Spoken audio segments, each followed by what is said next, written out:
Om Swastiastu. Perkenalkan, saya Ketut Eni Oktardiani dengan NIM 190305107 dari D3 Analis Kimia akan presentasikan tentang praktikum kromatografi mengenai analisis pewarna tumbuhan. Adapun tujuan dalam praktikum ini yaitu mampu melakukan pemisahan pigmen tanaman dengan kromatografi kertas. Nah, adapun dasar teori dalam praktikum ini yaitu kromatografi kertas dan kromatografi lainnya pada dasarnya memiliki prinsip dasar yang menggunakan fase diam atau stationary fase dan fase gerak atau mobile fase dengan mekanisme sorpsi yaitu proses pemindahan solut dari fase gerak ke fase diam. Mekanisme sorpsi ada dua jenis yaitu absorpsi dan parsisi. Pigmen hayati adalah kelas pigmen yang dihasilkan secara alami oleh organisme, mikroorganisme atau makhluk hidup lainnya, terutama dihasilkan oleh tumbuhan, alga, sejumlah bakteri, dan beberapa jenis fungi. Pigmen hayati memiliki fungsi metabolik penting, terutama sebagai penangkap energi cahaya atau penetral oksida. Jenis pigmen dalam tanaman menentukan warna dari bahan tanaman itu sendiri. Pigmen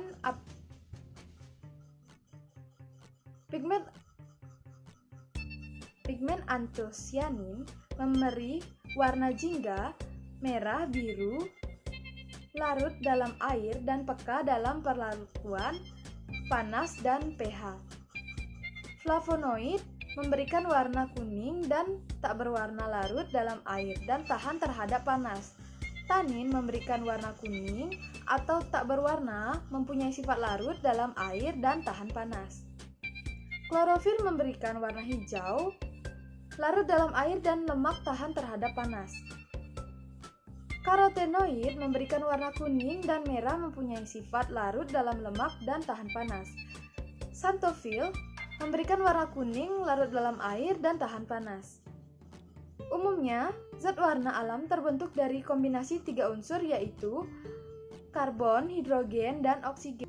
Tetapi ada beberapa zat warna yang mengandung unsur lain seperti nitrogen pada indigotin dan magnesium pada klorofil.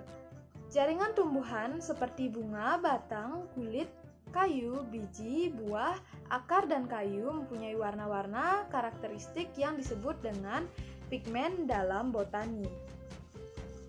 Nah, adapun prosedur kerja dalam praktikum ini yang meliputi alat, bahan, dan cara kerja.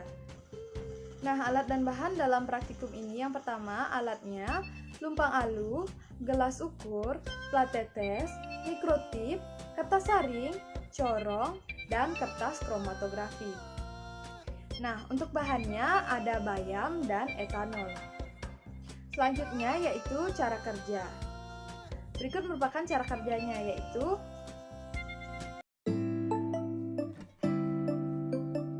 gerus terlebih dahulu bayam menggunakan lumpang dan alu. Setelah digerus, kemudian dimasukkan ke dalam gelas beker yang berisi etanol dan dilakukan maserasi selama beberapa menit.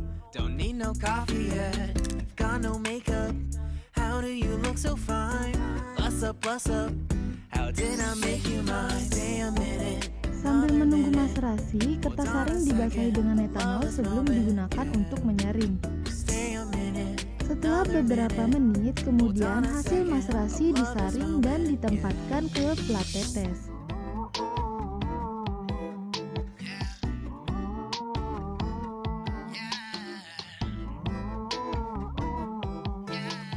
Kemudian dilakukan penjenuhan terhadap eluen.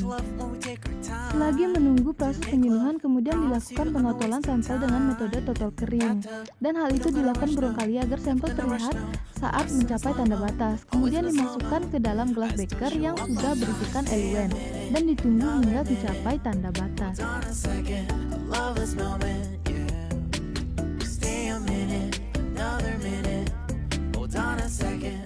Setelah mencapai tanda batas, kertas kromatografi bisa diangkat dan dikeringkan.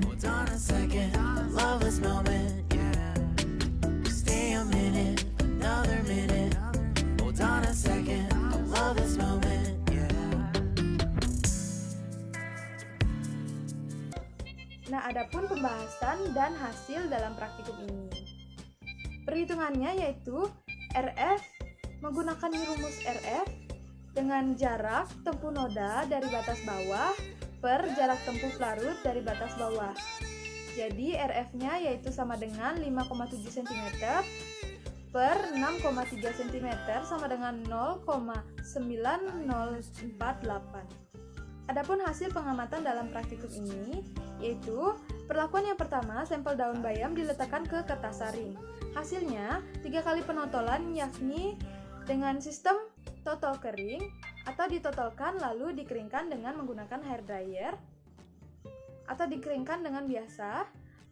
Lalu perlakuan yang kedua, dielusi dengan menggunakan pelarut air.